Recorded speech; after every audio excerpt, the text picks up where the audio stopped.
We begin tonight with a bold boycott by a South Aussie supermarket, all in the name of protecting local jobs. A Woolworths outlet in the state's southeast has banned overseas paper imports, telling bosses that if the neighbouring pulp mill products aren't good enough, then nothing is, especially the Woolies home brand products, which have already been proven to carry misleading labels. Vasil Melandris explains. Oh, I reckon it does stink, yeah.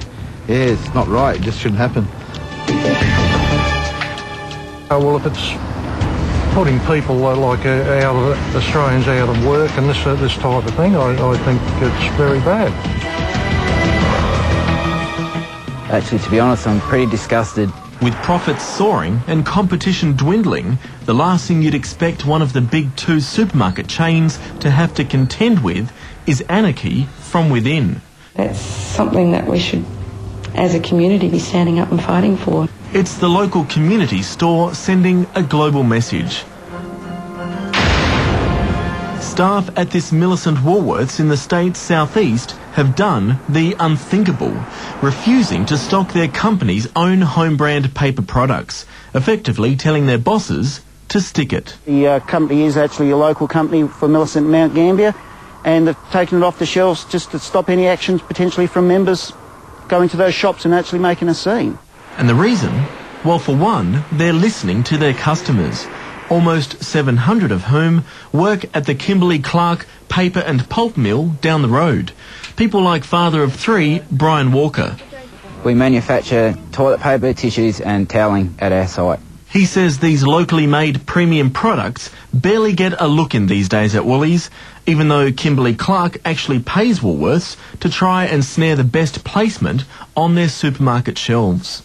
It's starting to look a bit ominous at the moment, particularly with where I work at the moment, where we do have a lot of machine shuts. Brian, do you have concerns that you and others could be put out of a job? I've got a mortgage, 3 kids and a wife. That's a very serious concern of mine, not being able to put food on the table or pay the mortgage. Yeah. I'd say at the moment Kimberley-Clark's sales are down at least 20% over last year's sales. CFMEU union rep Kevin Milley says it's this brand, Woolworths Select, made in Indonesia, that dominates the aisles and puts Aussie jobs at risk.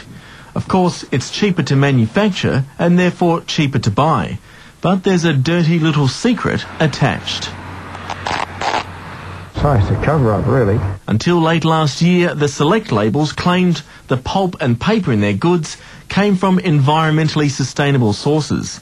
But then came this revelation. It's called greenwashing, making false claims about a product's environmental credentials. It's important for us to be seen to be doing the right thing. APP is generally considered to be the worst of the Asian fibre manufacturers and one of the worst in the world.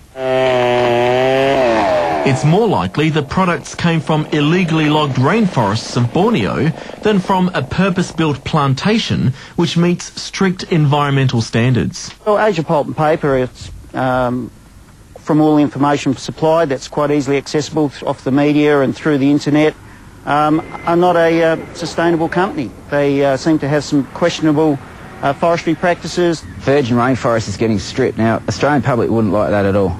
But I don't think they really know too much about it. Despite the fact a host of international companies have since rejected the dubious Indonesian company, APP, since being investigated by the ACCC, Woolies simply covered up the misleading labels and continue to sell their products to Australian consumers. But not everywhere. Well, it should be, dealt with by the appropriate authorities, because that's not right. And if Woolies continues to source its products from cheaper, questionable sources overseas, this is what's at risk of being wiped out.